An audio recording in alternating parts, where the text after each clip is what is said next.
অনেক দিন আগের কথা। একটা গ্রামে পেতনির ছায়া ছিল। ওই পেতনি গ্রামের মহিলাদের কাপড় চুরি করত। যখন সে কোনো মহিলাকে নতুন কাপড়ে দেখত, ওই পেতনি তার কাপড় চুরি করে নিত। আর ওই পেতনি রাত্রে গ্রামে চলে আসতো, আর যে মহিলাকে ও ঘুমন্ত অবস্থায় দেখত, পেতনি ওই মহিলার কাপড় চুরি করত আর একটা গুহাতে নিয়ে গিয়ে ওই কাপড়গুলো রেখে দিত। গ্রামে কেউ বুঝতে পারছিল না যে এরকম কেন হচ্ছে। তারপর একদিন মোহন নিজের বউ মোহিনীকে বলে, আরে গিন্নি, গ্রামে মানুষের কাপড় চুরি হয়ে যাচ্ছে আর তুমি এখানে সাজছ? এত এখানে সাজগোজের কি দরকার? কোনো পেতনির এত সাহস কোথায় যে আমার কাপড় চুরি করবে ও? ঠিক আছে, যেমন তুমি চাও। যদি তোমার কাপড় ওই পেতনি চুরি করে নেয় আর তারপর আমার কাছে কাঁদতে কাঁদতে এসো না। এ কথা বলে মোহন ওখান থেকে চলে যায়। তারপর রাত হয়ে গেলে পেতনি আবার গ্রামের মধ্যে চলে আসে। ও নিজের শিকারকে এদিক ওদিক খুঁজতে শুরু করে। তখনই সে দেখে যে এক বাড়িতে এক মহিলা ঘুমিয়ে আছে। পেতনি তারপর ওই বাড়িতে ঢুকে পড়ে আর কাপড় চুরি করে ফিরে যাচ্ছিল। তখনই সেই মহিলা পেতনির যাওয়ার আওয়াজে ঘুম ভেঙে যায়। মহিলা সব দেখে পেতনি তার কাপড় চুরি করে যাচ্ছিল। মহিলা পেতনির পিছু পিছু যেতে থাকে, আর পেতনি কিছু দূর যেতেই অন্ধকারে মিলিয়ে যায়। তখন সে তার স্বামী তার পিছু নিয়ে আসে। কি হয়েছে মিনা, তুমি এত রাত্রে এখানে হঠাৎ করে এলে কি করে? দেখো না, ওই পেতনি আমার নতুন কাপড় চুরি করে নিয়ে গেল। জানি না কোথায় চলে গেল। এ ভগবান, এসব কি হচ্ছে? তুমি ঠিক আছো তো? তারপর তারা দুজন নিজের বাড়িতে ফিরে আসে, আর মিনার চুরি যাওয়ার কাপড়ের কথা গোটা গ্রাম জেনে যায়। সবাই শুধু ওই চুরির কথা বলতে থাকে। তখনই মোহন নিজের বউয়ের ব্যাপারে ভাবতে শুরু করে। ও নিজের বাড়িতে ফিরে আসে। বাড়ি পৌঁছে যখন সে তার স্ত্রীর রুমে আসে, দেখে যে তার স্ত্রী নতুন কাপড় পরে আয়নার সামনে দাঁড়িয়ে নিজের মুখ দেখছিল। আরে মোহিনী, তুমি জানো কালকে আমার বন্ধুর ওয়াইফের জামা কাপড় চুরি হয়ে গেছে। তোমার জন্য খুব চিন্তা হচ্ছে। যদি ওই পেতনি তোমার জামা কাপড় যদি চুরি করে নিয়ে যায়? আরে তুমি একদম চিন্তা করো না, আমার কাপড় কেউ চুরি করতে পারবে না। আরে মোহিনী, তোমার কাছে তো এই শাড়িটা ছিল না, এটা আবার কোথা থেকে এলো?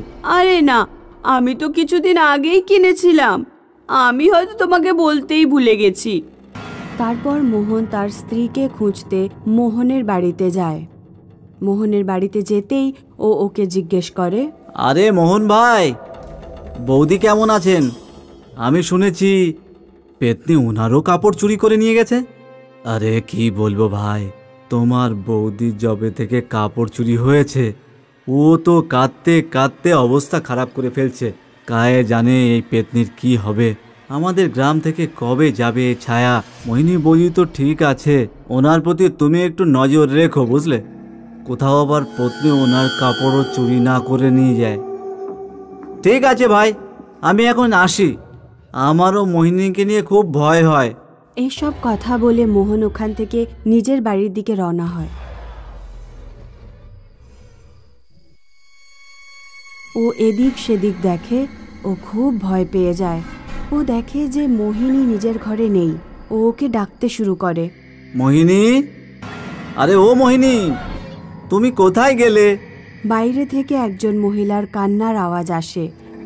মোহন দৌড়ে ওখান থেকে চলে যায় আর দেখে যে সারা গ্রামবাসী ওখানে দাঁড়িয়ে আছে। আরে কি হয়েছে ভাই? আরে এত জোরে কে চিল্লাচ্ছিল? আরে কি বলবো ভাই, ওই পেতনি এই মহিলারও কাপড় চুরি করে নিয়ে গেছে, তারপর কোথায় আবার ব্লিন হয়ে গেল। এই সব কথা শুনে ও খুব ভয় পেয়ে যায়, আর ও নিজের বাড়ির দিকে আসতে থাকে।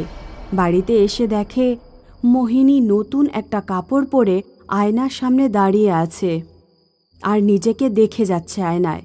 মোহন নিজের স্ত্রীকে ওখানে দেখে চমকে ওঠে আর ওকে জিজ্ঞেস করে, আরে ও মোহিনী, তুমি কোথায় গিয়েছিলে? আমি তোমার জন্য খুব চিন্তা করছিলাম। তুমি জানো পেতনি আবার একজনের কাপড় চুরি করে নিয়ে গেছে, আর তোমার এইসব শুনে ভয় লাগছে না? মোহিনী তার স্বামীর কোনো কথায় কান দেয় না। আর খুশি মনে সাজগোজ করতে থাকে আয়নার সামনে।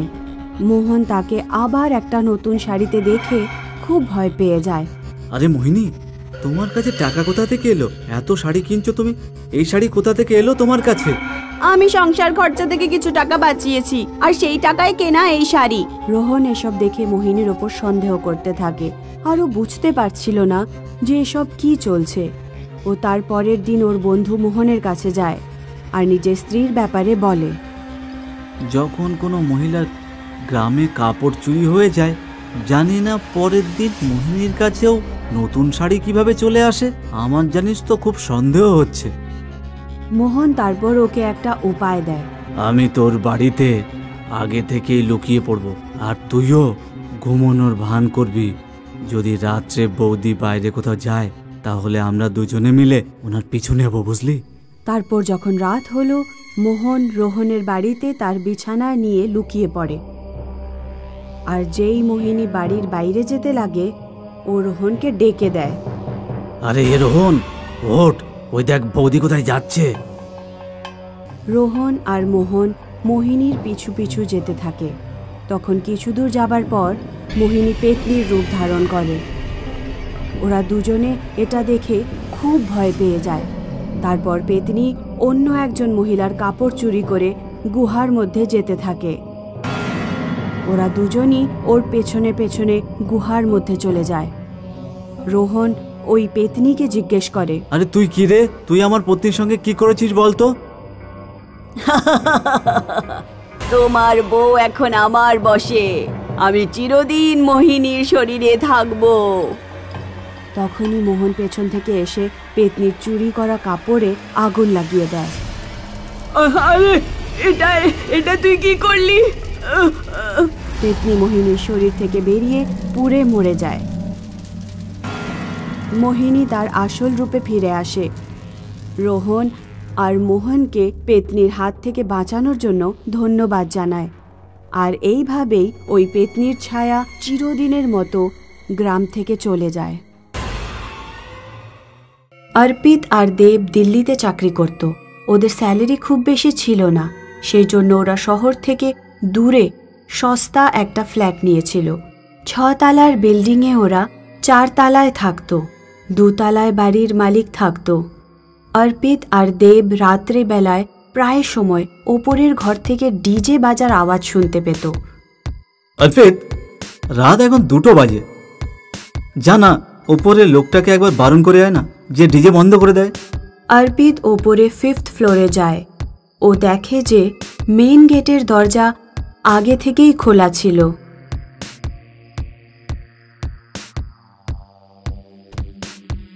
অর্পিত যখনই সেই গেটটা খুলে ভেতরে যায়, ডিজের আওয়াজ বন্ধ হয়ে যায়। ও দেখে যে অন্য ফ্ল্যাট খালি পড়ে আছে আর ওখানে কেউ নেই। অর্পিত ফ্ল্যাটের জানালার পাশে গিয়ে বাইরে দেখতে থাকে। তখনই কেউ একজন ওর মাথায় চুল ধরে নেয়। কে কে কে কে এখানে? কে কে এখানে? অর্পিত খুব ভয় পেয়ে যায় আর ফ্ল্যাট থেকে সঙ্গে সঙ্গে বাইরে বেরিয়ে আসে। পরের দিন সকালে দেব অর্পিতকে বলে, থ্যাংক ইউ ভাই, কাল রাত্রে তুই ডিজে বন্ধ করিয়ে দিয়েছিলি। আমি তো ঘুমাতেই পারছিলাম না। আমিও সারা রাত ঘুমাতে পারিনি। কেন? কাল রাত্রে ডিজে আমি বন্ধ করতে বলিনি। তাহলে ওপরের ফ্ল্যাটের দরজা খোলা ছিল, আমি ভেতরে যেতেই ডিজে বন্ধ হয়ে গেল, আর ফ্ল্যাটে কেউ আমার মাথায় মারে। এটা তুই কি বলছিস? ভূতের গল্প মনে হচ্ছে। আমি যেটা বলছি সেটা একেবারে সত্যি। দেব অর্পিতের কথা বিশ্বাস করে না আর অফিসে চলে যায়। ওই দিন রাত্রে যখন অফিস থেকে ফেরে, তখন ওর বন্ধু নেহা ওর সাথে ছিল। নেহার জন্মদিন ছিল। নেহা অর্পিত দেবের সাথে কেক কেটে বার্থডে সেলিব্রেট করে আর সবাই ঘুমিয়ে পড়ে। রাত্রে আবার ওপরের ফ্লোর থেকে ডিজের আওয়াজ আসতে শুরু করে দেয়। আরে ভাই, আজ আবার? আজকে আমি যাব না, তুই যা। তোমরা দুজন ছাড়ো, আমি গিয়ে দেখছি। মনে হচ্ছে ওপরের ফ্ল্যাটের লোকেরা এত রাত পর্যন্ত পার্টি করছে। নেহা ওপরে যায়। ফ্ল্যাটের দরজা বন্ধ ছিল। নেহা খুব জোরে জোরে দরজা ধাক্কা মারে।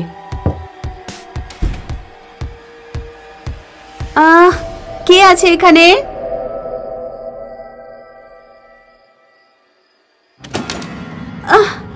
খোলো, কে আমাকে বন্ধ করলো? হে ভগবান, আমি তো মোবাইলটাও আনিনি।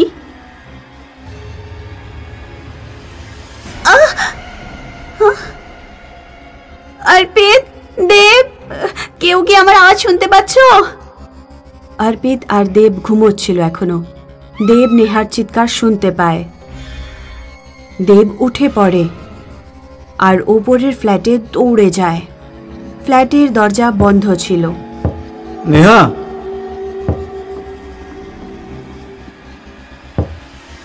দেব দৌড়তে দৌড়তে নিচে যায় আর অর্পিতকে ডেকে তোলে। অর্পিত, ওপরে ফ্ল্যাটে নেহা আটকে গেছে, ফ্ল্যাটের দরজা খুলছে না। অর্পিত আর দেব দুজনেই ওপরে যায় আর ফ্ল্যাটের দরজা ভেঙে ফেলে। নেহা একেবারে চুপচাপ দাঁড়িয়েছিল আর জানালা দিয়ে বাইরে দেখছিল। নেহা, আরে, তোমরা এসে গেছো? চলো নিচে যাই। একটু আগে তোমার চিৎকার শুনতে পেলাম যে। না তো, আমি তো চিৎকার করছিলাম না।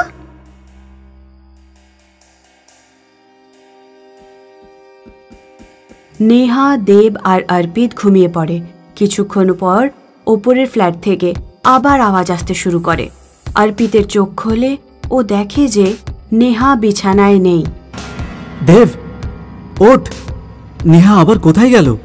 অর্পিত আর দেব দৌড়তে দৌড়তে ওপরের ফ্ল্যাটে যায়। ফ্ল্যাটের ভেতরে ঢুকতেই ওদের চোখ ছানা বড়া হয়ে যায়।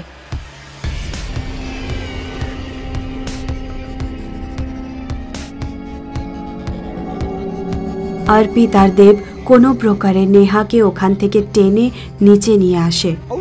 নেহা দেবের গলা টিপে ধরে, তবে দেব কোনো প্রকারে নেহার হাত থেকে বেঁচে যায়।